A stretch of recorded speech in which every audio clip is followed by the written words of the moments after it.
कीजिए जब इस्राएल की सेना गजा से लौट रही होगी। फलस्तीन के लोग अपने घरों की तलाश में उस गजा में लौट रहे होंगे जो अब मलबों के ढेर में बदल चुका है। तो यह किसकी जीत का दृश्य होगा और किसकी हार का? जब इस्राएल की जेलों से आजाद होकर हजारों फिलिस्तीनी जीत का निशान दिखाते हुए गजा जाएंगे, तब यह किसकी जीत होगी? आपको याद होगा हमास के पूर्व चीफ यहया सिनावर ने यही किया था। इस्राएल को मजबूर कर दिया था कि वह अपनी जेलों में बंद सैकड़ों फिलिस्तीनियों को रिहा करे। इस्राएल उस अपमान को नहीं भूल पाया, बल्कि उसे अब भी याद दिलाया जा रहा है। इस्राएल ने बेशक हमास के सारे बड़े नेताओं को खत्म कर दिया, लेकिन इसके बाद भी इस्राएल को हमास से ही समझौता करना पड़ा है। लाखों टन बम गिराने के बाद भी हमास ने सरेंडर नहीं किया, बल्कि इस्राएल को हमास से समझौता करना पड़ा। यह जरूर एक बड़ा सवाल है कि हमास ने फिर क्यों भरोसा किया। इस समय तो यही दिख रहा है कि गजा में इस्राएल का कोई भी मकसद पूरा नहीं हो रहा। लेकिन याद रखिएगा, इस्राएल केवल गजा की तरफ देखकर युद्ध नहीं कर रहा था। उसका हासिल भले गजा में ना दिखे, लेकिन यमन, सीरिया, लेबनान और ईरान की तरफ देखने से इस्राएल का मकसद और उस दिशा में उसकी कामयाबी का चेहरा दिखाई पड़ जाता है। हमास और इस्राएल के बीच का समझौता किसी की खुशी या किसी की जीत की खबर नहीं। इस पूरे युद्ध में मानवता की हार इतनी बड़ी है कि कोई युद्ध विराम, कोई समझौता किसी की जीत बन ही नहीं सकता। इन दोनों की जीत तो बिल्कुल नहीं, ट्रंप की ना बाइडन की। बाइडन अपनी टीम को श्रेय दे रहे हैं और ट्रंप इसका श्रेय खुद ले रहे हैं। बाइडन की टीम कह रही है कि यह उनके कार्यकाल की सबसे मुश्किल कूटनीतिक सफलता है, तो ट्रंप की टीम कह रही है कि सबसे आसान काम था उनके लिए। बाइडन को 1 साल से ज्यादा वक्त लगा, तो ट्रंप ने 1 दिन में हासिल कर लिया। ट्रंप के कारण भले ही इस्राएल रुक गया है, लेकिन मध्य पूर्व और खासकर गजा में इस्राएल की क्या भूमिका होगी, हमास की क्या होगी, क्या इस्राएल फिलिस्तीन को स्वतंत्र राज्य के रूप में मान्यता दे देगा, क्या पहले से अधिक फिलिस्तीन को आजादी दे दी जाएगी, इन सब पैमानों पर ट्रंप का इम्तिहान अभी बाकी है। याद रखा जाना चाहिए, ट्रंप ने अपने पहले कार्यकाल में जेरूसलम को दूसरी राजधानी के रूप में मान्यता दी थी। गजा में इस्राएल के दखल को मजबूत ही किया। अक्टूबर में चुनावों के दौरान ट्रंप ने कहा कि उनके दफ्तर में आने से पहले गजा में युद्ध समाप्त हो जाना चाहिए। टाइमिंग देखिए कि ट्रंप के दफ्तर में आने के चंद घंटे पहले गजा में युद्ध समाप्त होने जा रहा है। अमेरिका और इस्राएल की मिलीभगत की टाइमिंग का श्रेय अगर आप ट्रंप को देना चाहें या बाइडन को, इससे गजा की हालत पर कोई खास असर नहीं पड़ता, सिवाय इसके कि युद्ध रुकने जा रहा है। Before I begin, let me speak to important news from earlier today. After 8 months of non-stop negotiation, my administration, a ceasefire and a hostage deal has been reached by Israel and Hamas, the elements of which I laid out in great detail in May of this year. This plan was developed and negotiated by my team and will be largely implemented by the incoming administration. That's why I told my team to keep the incoming administration fully informed, because that's how it should be, working together as Americans. यह समझौता राहत की बात तो है, मगर इसमें किसी की कामयाबी नहीं। जितनी शर्मनाक बमबारी थी, उससे भी शर्मनाक है ये कामयाबी। वही अमेरिका क्रेडिट ले रहा है जिसने संयुक्त राष्ट्र में बार बार इस्राएल के खिलाफ लाए गए युद्ध विराम से लेकर तमाम प्रस्तावों पर वोट किया, पास नहीं होने दिया। गजा में कई महीने तक अपनी सेवाएं देने वाले डॉक्टर गस्सान अबू सिट्टा ने ट्वीट किया है कि इन 467 दिनों में इस्राएल ने गजा की 16% आबादी को खत्म कर दिया। बाइडन के दौर में ही अमेरिका ने इस्राएल को हथियार दिए, अरबों डॉलर का धन दिया, इस्राएल के भयानक हमलों को आत्मरक्षा बताकर मान्यता दी। अब वही बाइडन श्रेय ले रहे हैं कि समझौता करा दिया, शांति ले आए। नेतन्याहू को वॉशिंगटन बुलाया गया। उनके स्वागत में अमेरिका के क्या रिपब्लिकन, क्या डेमोक्रेट, सारे सांसद खड़े होकर तालियां बजाते रहे। आज वही अमेरिका कह रहा है कि इस राष्ट्रपति ने तो, उस राष्ट्रपति ने तो समझौता करा दिया। जिस हमास को आतंकी बताते रहे, उससे समझौते को विश्व विजय के रूप में दिखा रहे हैं। नई रिपोर्ट आई है कि कमला हैरिस के खिलाफ वोट इसलिए भी पड़ा कि गजा में इस्राएल का नरसंहार नहीं रुका। अपनी सरकार को हराकर बाइडन किस विश्व विजय का दावा कर रहे हैं। यह समझौता महत्वपूर्ण तो है। इसे लेकर यह देखा जाएगा कि इस्राएल को तत्काल क्या नुकसान हुआ और इसके बदले भविष्य में उसे क्या फायदा होने जा रहा है। इस्राएल का रिकॉर्ड भी देखना चाहिए। एक सवाल यह भी है कि इस्राएल ने गजा में क्या किया है। इसकी जानकारी तो है मगर पूरी नहीं। क्या अब दुनिया भर के पत्रकारों को गजा में जाने दिया जाएगा? यह रिकॉर्ड पर है कि इस्राएल ने 4000 पत्रकारों को गजा में जाने नहीं दिया। गजा में इंटरनेट बंद कर दिया गया। बिसान गजा की आवाज बन गई। उनके कई साथी पत्रकार मार दिए गए, लेकिन बिसान ने अपनी रिपोर्टिंग उस हालत में भी जारी रखी। बिसान का एक बयान उनके इंस्टाग्राम अकाउंट पर डाला गया है जिसमें वे कह रही हैं कि 467वां दिन है, मैं अभी तक जिंदा हूं। लोग सीज फायर की घोषणा का इंतजार कर रहे हैं, हताश हैं, घायल हैं, थक चुके हैं मगर खड़े हैं। ये याद रखिए कि सीज फायर की घोषणा गजा और फिलिस्तीन के नरसंहार के अंत की घोषणा नहीं है। 2 चरणों में सीज फायर होगा। पहले वाला अस्थायी है, दूसरे के अंत के बाद हो सकता है युद्ध खत्म हो जाए, पर लोगों में उम्मीद है कि किसी तरह से यह किलिंग मशीन रुक जाए। मगर यह फिलिस्तीनी लोगों की अंतिम मांग नहीं है। हम बस उम्मीद करते हैं कि यह हमारी आजादी की ओर पहला कदम होगा। गजा को केवल बमबारी रुकने का नहीं बल्कि फिलिस्तीन की आजादी का भी इंतजार है। बिसान बता रही हैं कि समझौते की खबर आने के बाद भी लोग मारे गए हैं। वे अपने वीडियो में गजा के लोगों के झूमने की तस्वीर दिखाती हैं। लोग खुश हैं। कबीर की पंक्तियां याद आ रही हैं, साधो ये मुर्दों का गांव, पीर मरें पैगंबर मरी हैं जिंदा जोगी, राजा मरी हैं प्रजा मरी हैं वैद और रोगी। कातिलों ने ऐलान किया है कि अब हम कत्ल नहीं करेंगे। हमने कत्लेआम रोकने की डील कर ली है। हम पहले भी रोक सकते थे मगर हमसे कत्लेआम रुक नहीं रहा था। अगर किसी को श्रेय देना है तो दीजिए दक्षिण अफ्रीका को और उसके राष्ट्रपति को, जिन्होंने अंतर्राष्ट्रीय अदालत में इस्राएल के खिलाफ मुकदमा दायर किया। श्रेय देना है तो आयरलैंड, स्पेन, बोलिविया, वेनेजुएला जैसे देशों को दीजिए, जिन्होंने इस्राएल के अपराधों को बहुत पहले पहचान लिया और नेतन्याहू के खिलाफ प्रतिबंध लगा दिया। अंतर्राष्ट्रीय अदालत के आदेश के बाद आज नेतन्याहू 120 से अधिक देशों में गिरफ्तार किए जा सकते हैं। याद रहे कि अदालत के इस आदेश की अमेरिका ने निंदा की थी। इनमें भारत के प्रधानमंत्री मोदी का नाम नहीं है। वैसे भारत के अखबारों में युद्ध वही रुकवा रहे थे। कितनी हेडलाइन छप गई मोदी जी को लेकर कि यूक्रेन रूस से लेकर इस्राएल के हमले को रुकवाने में लगे हैं, इनकी भी भूमिका है। लेकिन जब समझौते की खबर आई तो ना उनके नाम की चर्चा है, ना भारत की। अमेरिका के बयान में तो है भी नहीं। संयुक्त राष्ट्र के महासचिव ने भी अपने बयान में भारत और प्रधानमंत्री मोदी का नाम नहीं लिया, जबकि यहां का गोदी मीडिया आपको टहला रहा था मोदी जी वॉर रुकवा रहे हैं। बाइडेन कह रहे हैं उन्होंने 31 मई 2024 को ही प्लान तैयार कर लिया था, जिसे संयुक्त राष्ट्र की सुरक्षा परिषद ने भी मंजूरी दी थी। इस दौरान 10,000 से अधिक लोग मारे गए, यह भी याद रखिए। इन 7-8 महीनों में यह प्लान क्यों नहीं सफल हुआ, क्यों नहीं लागू किया गया? किसी के पास ठोस जवाब नहीं, सिवाय इसके कि अब बाइडेन की विदाई हो रही है, ट्रंप का आगमन हो रहा है। ट्रंप ने चुनावों के दौरान ही कह दिया था आने के पहले युद्ध रुक जाना चाहिए। वैसे ट्रंप और बाइडेन के बीच इस्राएल को लेकर खास अंतर नहीं। अमेरिका के राष्ट्रपति कह रहे हैं 7-8 महीनों से काम कर रहे हैं, और इधर इस्राएल के मंत्री बेन ग्विर कह रहे हैं कि उन्होंने कई बार समझौते की कोशिशों को नाकाम कर दिया। एक मंत्री खुलेआम कह रहा है उसने डील रोक दी। बाइडेन कह रहे हैं वे डील को लागू करने के लिए काम कर रहे थे। क्या यह मंत्री बाइडेन से भी ताकतवर हो गया था? गार्डियन की रिपोर्ट में लिखा है कि बेन ग्विर को भी युद्ध विराम स्वीकार करना पड़ गया है, लेकिन उन्होंने अपने चुनाव क्षेत्र के लोगों से ट्विटर पर कहा है कि उनकी पार्टी ने युद्ध विराम की एक डील को कई बार रोकने में कामयाबी पाई थी। इस बीच रॉयटर्स ने रिपोर्ट किया है कि नेतन्याहू के दफ्तर के अनुसार इस्राएली कैबिनेट तब तक युद्ध विराम पर राजी नहीं होगा जब तक हमास अपने लिए छूट पाने की कोशिशें बंद नहीं करता है। नेतन्याहू के दफ्तर का कहना है कि हमास कुछ शर्तों पर पीछे हट सकता है ताकि उसे समझौते में कुछ छूट मिल सके।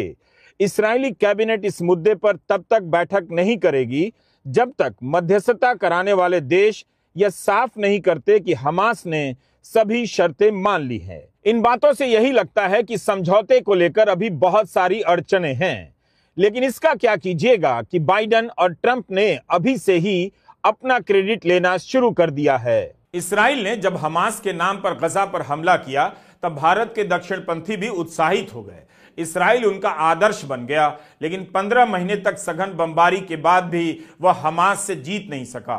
उसे उसी हमास से समझौता करना पड़ रहा है। भारत के दक्षिणपंथी फिर भी इसराइल के साथ ही रहेंगे, लेकिन कभी खुद को नहीं समझा पाएंगे कि उनका आदर्श देश इसराइल आतंकी संगठन से समझौता कैसे कर सकता है। लेकिन हमास और इसराइल की नजर से देखिए, इसराइल ने कई बार कहा है कि हमास आतंकी संगठन है, जड़ से मिटा देंगे। इसराइल ने हमास के नेताओं को खत्म ही कर दिया, फिर भी वह हमास का विकल्प नहीं बना पाया। उसे हमास से ही समझौता करना पड़ा। आखिर इसराइल ने हमास के नाम पर गजा को तबाह कर क्या हासिल किया, भविष्य का हम नहीं बता सकते, लेकिन फिलहाल तो यही दिख रहा है कि अभी तक समझौते के जितने भी प्रयास हो रहे थे उनमें जोर यही था कि हमास शर्तों को स्वीकार करे। एक तरफा इसराइल भारी पड़ता दिख रहा था। लेकिन अब ऐसा क्या हो गया कि ट्रंप ने कार्यभार संभाला नहीं कि इसराइल और हमास दोनों ने शर्तें मान ली। गार्डियन की यह खबर देखिए, इससे पता चलता है कि ट्रंप का दबाव इसराइल पर बहुत ज्यादा पड़ा। खबर में छपा है कि इसराइल में छुट्टी के दिन ट्रंप के मिडिल ईस्ट दूत स्टीव विटकॉफ ने नेतन्याहू के अधिकारियों को फोन किया और कहा कि मैं इसराइल आकर नेतन्याहू से मिलना चाहता हूं। नेतन्याहू के दफ्तर ने जब कहा कि छुट्टी के बाद मिलते हैं तो विटकॉफ ने मना कर दिया, कहा कि आप कल सुबह ही मिलिए। रिपोर्ट में लिखा है यह मीटिंग तनावपूर्ण थी। विटकॉफ ने अपनी तरफ से साफ कर दिया कि ट्रंप इस बात को लेकर स्पष्ट हैं कि बंधकों की रिहाई के लिए युद्ध विराम होना चाहिए। इससे अंदाजा मिलता है कि इस बार दबाव हमास पर ही नहीं, इसराइल पर भी पड़ा। टाइम्स ऑफ इसराइल अखबार में अरब अधिकारियों का बयान छपा है कि ट्रंप के दूत स्टीव विटकॉफ ने एक ही मीटिंग में नेतन्याहू के रुख को इतना बदल दिया जितना बाइडन 1 साल में भी नहीं कर सके। हारेत्स अखबार ने लिखा है कि ट्रंप के दूत ने नेतन्याहू को ऐसा प्लान स्वीकार करने के लिए मजबूर कर दिया जिसे उन्होंने बार बार नकारा है। अखबारों की हेडलाइन यही कह रही है कि ट्रंप के दूत ने नेतन्याहू को मजबूर कर दिया। जो नेतन्याहू बाइडन के सामने नहीं झुके वो ट्रंप के सामने झुक गए। फिर भी एक सवाल तो है कि इतने महीनों तक बमबारी करने के बाद, अपनी सेना को गजा के भीतर भेज देने के बाद, चप्पे चप्पे पर कब्जा कर लेने के बाद भी इसराइल बंधकों तक क्यों नहीं पहुंच सका? पेजर में धमाका करता रहा, Yahya Sinwar, Hassan Nasrallah, Ismail Haniyeh को मारकर अपना सीना फुलाता रहा, लेकिन बंधकों तक इसराइल नहीं पहुंच सका, जबकि उसके खुफिया तंत्र का दुनिया लोहा मानती है। अब उसी हमास से समझौता करने के बाद इसराइल की सेना गजा से लौटेगी। मीडिया में ही खबरें छपी हैं कि युद्ध पर इसराइल के 60 अरब डॉलर खर्च हुए हैं। उसका पर्यटन उद्योग बर्बाद हो गया है। हजारों कंपनियां बंद हो गईं और बंदी के कगार पर पहुंच गई हैं। इतना सब करने के बाद इसराइल वहीं पहुंचा कि बंधकों की रिहाई के लिए हमास से समझौता करना पड़ा। हमास ने कहा है कि कतर की राजधानी दोहा में जो डील हुई है उसमें फिलिस्तीनी गुटों की सभी शर्तों को मान लिया गया है। इसराइल की सेना पूरी तरह से हटाई जाएगी, विस्थापित लोग अपने घरों को लौटेंगे और युद्ध को स्थायी रूप से खत्म किया जाएगा। संयुक्त राष्ट्र के महासचिव अंतोनियो गुतेरेस ने इस समझौते के लिए अमेरिका, कतर और इजिप्ट की तारीफ की है। कहा है कि एक कूटनीतिक समाधान तलाश करने के लिए उनकी अथक प्रतिबद्धता इस समझौते को संभव बनाने में महत्वपूर्ण रही है। उन्होंने आह्वान किया है कि सभी संबद्ध पक्ष इस समझौते को पूरी तरह से लागू करने के लिए अपनी प्रतिबद्धताओं को निभाने का काम करेंगे। गुतेरेस ने कहा है कि उन्होंने हिंसा की शुरुआत से ही तत्काल युद्ध विराम और सभी बंधकों की तत्काल व बिना शर्त रिहाई का आह्वान किया है। इसराइल ने संयुक्त राष्ट्र के महासचिव पर प्रतिबंध लगा दिया है। अभी साफ नहीं कि उन पर लगा प्रतिबंध कब हटेगा। इस डील को लेकर कहा जा रहा है कि अगले 42 दिनों में पहला चरण लागू किया जाएगा। इस चरण में हमास 33 बंधकों को रिहा करेगा और उसके बाद आने वाले 2 चरणों में 98 बंधक रिहा किए जाएंगे। इसराइल की सेना गजा पट्टी से वापस चली आएगी, तब जाकर युद्ध का अंत होगा। युद्ध का अंत अभी नहीं हुआ है। देखना होगा कि पहले चरण में बंधकों की रिहाई किस तरह से होती है। इसराइल ने अभी तक कोई आश्वासन नहीं दिया है। सारे बयान अमेरिका, मिस्र और कतर से आए हैं। यह भी खबर है कि इसराइल भी 1000 से ज्यादा फिलिस्तीनी बंधकों को रिहा करेगा। इसराइल में ही इसे लेकर एक राय नहीं। दक्षिणपंथी समर्थकों का मानना है कि इसराइल को बंधकों की रिहाई के बाद युद्ध जीतने पर जोर देना चाहिए, तो बहुत से लोग मानते हैं कि रिहाई के बाद युद्ध बंद कर देना चाहिए। इसराइल 15 महीने से बमबारी कर रहा है, तब भी वह जीत का ऐलान नहीं कर पा रहा। उसे उसी हमास से समझौता करना पड़ा। तो अभी उछल कूद से बेहतर है आने वाले 42 दिनों को देखा जाए कि पूरा मामला किस तरह से दुनिया के सामने खुल रहा है। किस पर किस हद तक विश्वास किया जा सकता है, अभी देखना होगा। खुद नेतन्याहू और इसराइल के राष्ट्रपति आइजैक हर्जोग ने इस्राएली संसद में कहा है कि गजा में कोई भी निर्दोष नागरिक नहीं है। वे बार बार गजा के लोगों को हमास का आतंकी ही बताते रहे, बेकसूर नागरिक मानने से इनकार करते रहे। गजा के 20 लाख लोगों को 7 अक्टूबर की घटना के लिए जिम्मेदार बना दिया। इसराइल के एक मंत्री ने कहा था, गजा पर परमाणु बम ही गिरा देना चाहिए। इसराइल फिलिस्तीन के वजूद को कभी स्वीकार नहीं करता। इस बीच तेल अवीव में नेतन्याहू के खिलाफ ही प्रदर्शन होने लगे हैं। युद्ध को लेकर वहां की जनता का धीरज जवाब देने लगा है। हमास के मामले में इसराइल को थोड़ी सफलता तो मिली है।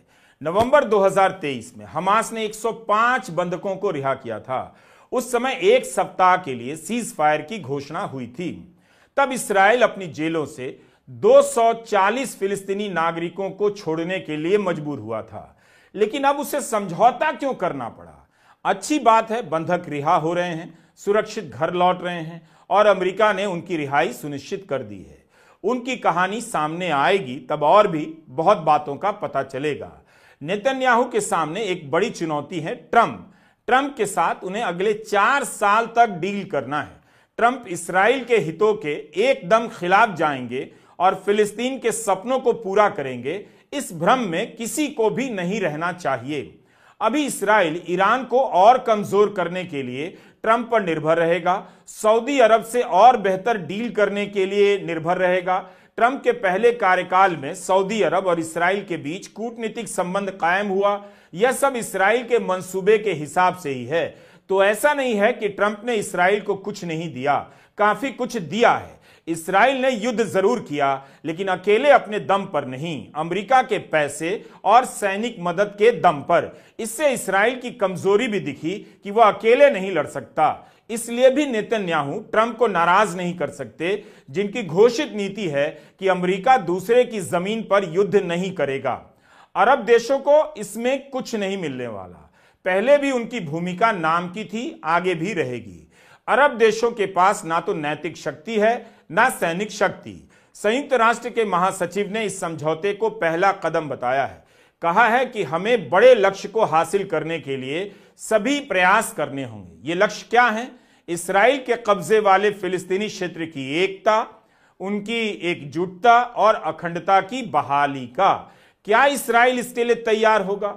महासचिव अंतोनियो गुतेरेस ने जोर देकर कहा है, स्थायी शांति और स्थिरता हासिल करने के लिए फिलिस्तीनी एकता आवश्यक है और एकीकृत फिलिस्तीनी शासन सर्वोच्च प्राथमिकता बनी रहनी चाहिए। इस्राएली कब्जे को समाप्त करने और दोनों के बीच बातचीत के जरिए 2 राष्ट्र समाधान हासिल करने की आवश्यकता पर जोर दिया जाना चाहिए। अमेरिका के राष्ट्रपति जो बाइडेन ने भी कहा है कि फिलिस्तीन को अलग राज्य के रूप में मान्यता दी जानी चाहिए। इसे 2 स्टेट सॉल्यूशन कहा जाता है, जिसके तहत इसराइल और फिलिस्तीन एक दूसरे के पड़ोसी राज्य होंगे। अमेरिका ने कई दशकों से इस प्रस्ताव का समर्थन किया, बाइडेन ने भी किया। दुनिया के अधिकतर देश इसका समर्थन करते हैं। अपने पिछले कार्यकाल में ट्रंप ने ऐसे ही एक प्रस्ताव 2 स्टेट मॉडल का पेश किया, जिसे फिलिस्तीनी लोगों ने ठुकरा दिया। ट्रंप ने इसे अपना पीस प्लान बताया था। क्या वे फिर से उसी प्रस्ताव को लेकर आगे बढ़ेंगे? क्या इसराइल इसके लिए तैयार होगा? फिर इसके लिए वह किससे बातचीत करेगा? क्या उसी हमास से? तब उसके लिए हमास क्या हो जाएगा? क्या नेतन्याहू फिलिस्तीन को लेकर अपने पुराने बयानों को भूल जाएंगे? यह रोशनी और अंधेरे की संतानों के बीच की लड़ाई है। संसद में यह कहा था नेतन्याहू ने जब गजा के अहली अरब अस्पताल पर हमला हुआ तो ट्वीट हटा दिया। उनके इस बयान को नरसंहार की भाषा बताया गया। 2 सितंबर 2024 को नेतन्याहू टीवी पर गजा का एक नक्शा लेकर आ गए। नक्शे से वेस्ट बैंक पूरी तरह से गायब था, इस्राएल में शामिल कर लिया गया था। अपनी इस प्रस्तुति में नेतन्याहू ने बताया कि गजा के अधिकांश हिस्से पर इस्राएली सेना का नियंत्रण रहेगा और कुछ इलाकों में ध्वस्तीकरण करने के बाद फिलिस्तीनियों के वापस आने पर रोक लगा दी जाएगी। नेतन्याहू ने कहा था कि प्रशासन का काम स्थानीय इकाई करेगी। आप भूल गए, इस्राएल ने आखिरी बची बेकरी को बम से उड़ा दिया था ताकि गजा के लोगों को रोटी भी ना मिले। इन 467 दिनों में हजारों लाखों मकानों का वजूद मिटा दिया गया, घनी आबादी के कई मोहल्ले उजाड़ दिए गए, लोगों को बम और भूख से मारा गया। गजा के लोगों ने इस धरती पर मौजूद जुल्म की हर पुरानी दास्तान को नकार दिया और नई हदों को गले लगा लिया। वे चुपचाप मरते रहे, मारे जाते रहे, अपने आप को मौत के हवाले कर उन्होंने सभ्य दुनिया के ढोंगों को उजागर कर दिया। मरने वालों की गिनती कम पड़ गई, बच्चों पर बम गिराए गए, मारे जाने वाले बच्चों की गिनती कम पड़ गई। अस्पतालों को ध्वस्त कर दिया गया ताकि किसी को इलाज न मिले, डॉक्टरों को मार दिया गया ताकि किसी की जान न बच सके, पत्रकारों को मारा गया ताकि किसी को खबर का पता न चले कि जुल्म किस तरह ढाया गया। इस्राएल ने कहा और अमेरिका ने दोहराया कि आतंक से लड़ा जा रहा है। अब कोई सफाई नहीं कि आतंक से लड़ रहे थे तो उसी आतंकी संगठन हमास से समझौता कैसे कर लिया। अक्टूबर 2023 से लेकर आज तक और आज भी मानवता हर हद तक रौंदी जाती रही है। रौंदने के लिए नई नई हदों को पार किया जाने लगा। या किसी की जीत कैसे हो सकती है? कोई समझौता इसकी भरपाई नहीं कर सकेगा। कितने ही परिवारों का वजूद इस दुनिया से पूरी तरह खत्म हो गया। जीत अगर किसी की है तो उनकी जिन्होंने बमों का मुकाबला किया, अपनी जान दी और दिखा दिया बमों से इंसानी जज्बे को खत्म नहीं किया जा सकता है। डॉक्टर सफिया का किस्सा हमने अपने एक वीडियो में बताया। आज तक उनकी रिहाई नहीं हुई। 1 साल तक भारी बमबारी के बीच एक डॉक्टर अपने मरीजों और अस्पताल के लिए खड़ा रहा और आखिर में इस्राएल के टैंकों ने उन्हें बंधक बना लिया। दुनिया भर की सरकारों और संगठनों ने उनकी रिहाई की मांग की है, मगर अमेरिका एक डॉक्टर को आजाद नहीं करवा पाया है। 1.25 साल के हमले में इस्राएल ने गजा के किस अस्पताल पर बम नहीं गिराए, किस अस्पताल पर बिना सबूत हमास का कंट्रोल सेंटर होने का आरोप नहीं लगाया और उस पर बम नहीं गिराया। आज तक इस्राएल ने कोई ठोस सबूत पेश नहीं किया कि जिन अस्पतालों में महिलाएं, बच्चे, बुजुर्ग सब शरण ले रहे थे उन पर हमले क्यों किए गए। इस युद्ध ने दुनिया के बड़े बड़े अखबारों का असली चेहरा सामने ला दिया। वे सभी इस युद्ध में शामिल रहे। इस्राएल की हर क्रूरता को अपनी हेडलाइन में मानवता के रूप में पेश करते रहे। याद कीजिए, फिलिस्तीन के पत्रकार किस तरह जान दे रहे थे, उनके बच्चे सामने मारे जा रहे थे, तब भी पत्रकारिता कर रहे थे। अंत में वे भी मारे गए। उनके साथ कई 100 लोग इस युद्ध के बाद पत्रकार भी बन गए। गजा के बारे में दुनिया ने जितना देखा, जितना जाना, उसके पीछे कुछ पत्रकारों का बहुत बड़ा रोल है। उनके नाम लिए जाने चाहिए। अल जजीरा ने उन सब पत्रकारों के नाम एक जगह जुटाए हैं जो इन हमलों में मारे गए हैं। गजा की आपने जो भी तस्वीरें देखी हैं वो वहीं के पत्रकारों ने आप तक पहुंचाई। वाइल अल दाहदऊ, फादी अल वहीदी, बिसान औदा, पेलेस्तिया अलकाद, विस्साम नासर, मुताज अजैजा, हिंद खुदारी, युमना अल सैयद। जब कुछ नहीं बचा था तब ये लोग अपनी जान पर खेलते हुए बिना इंटरनेट, बिना खाए पिए रिपोर्ट करते रहे। इस्राएल ने सब कुछ खत्म करने की कोशिश की, लेकिन इन लोगों की हिम्मत और हौसले को वह रौंद नहीं पाया। इन्होंने भूखमरी, बमबारी, अत्याचारी, टेंट सब पर रिपोर्ट किया। अपने साथियों को मरते हुए देखा, उन्हें दफनाया भी और रिपोर्टिंग करते रहे। दुनिया भर ने इन पत्रकारों का जज्बा देखा है, उन्हें मरते हुए भी देखा। इस्राएल के हमले में 160 से अधिक पत्रकार मारे जा चुके हैं। कुछ दिनों के बाद फिर किसी पत्रकार का अकाउंट चुप हो जाता है। Committee to protect journalist target करके पत्रकारों की हत्या किए जाने के आरोपों की जांच कर रही है। इन अपराधों के लिए क्या कभी किसी को सजा मिलेगी? इस्राएल के पास युद्ध जारी रखने का कोई तर्क नहीं बचा था। उसे लौटकर वही करना पड़ा जिसकी बात पहले दिन से की जा रही थी। बंधकों के परिवार कह रहे थे कि युद्ध रोको, बंधकों की रिहाई की बात करो। नेतन्याहू हमास को खत्म नहीं कर सके, लेकिन सीरिया में असद, लेबनान में हिजबुल्लाह के बड़े बड़े नेताओं को खत्म कर ईरान को कमजोर तो कर ही दिया। इस पूरे एपिसोड में ईरान कमजोर हुआ है। इसराइल इसे अपनी कामयाबी बता सकता है, लेकिन गजा में नेतन्याहू अपनी कामयाबी नहीं दिखा सके। निश्चित रूप से इसराइल ट्रंप के सहारे अगले मंसूबे पर काम करेगा ही, और ट्रंप भी इसराइल की ही मदद करेंगे। इस समझौते से फिलिस्तीन को आजादी मिलने वाली है, इस भ्रम में नहीं रहना चाहिए। फिलिस्तीन के इलाके, खासकर वेस्ट बैंक में इसराइल के चेक पॉइंट ही इतने हैं कि उन्हीं को खत्म करने में ट्रंप के कई कार्यकाल बीत जाएंगे। इतना सब करने के बाद भी, 15 महीने तक बमबारी करने के बाद भी इसराइल की जीत का ऐलान नहीं हुआ। निराशा के इसी दौर में दुनिया ने उन लोगों को देखा जो इसराइल के खिलाफ सड़कों पर उतर आए और हिंसा, क्रूरता का विरोध करते रहे। लाखों की संख्या में लोग London, Paris, Belgium, Germany, Scotland की सड़कों पर विरोध करते रहे। उनकी सरकारें इसराइल के साथ रही, मगर जनता उसके विरोध में। अमेरिका की यूनिवर्सिटी से लेकर दुनिया की तमाम यूनिवर्सिटी के छात्रों ने विरोध प्रदर्शन का नया रिकॉर्ड बनाया, अपनी पढ़ाई, डिग्री खतरे में डाल दी, गलत को गलत कहा। भारत की यूनिवर्सिटी में पढ़ने वाले छात्र खुद से एक सवाल कर सकते हैं, जब दुनिया भर के छात्र इसका विरोध कर रहे थे, वे कहां थे और क्या कर रहे थे? भारत की जवानी के पास अपनी कोई कहानी ही नहीं है।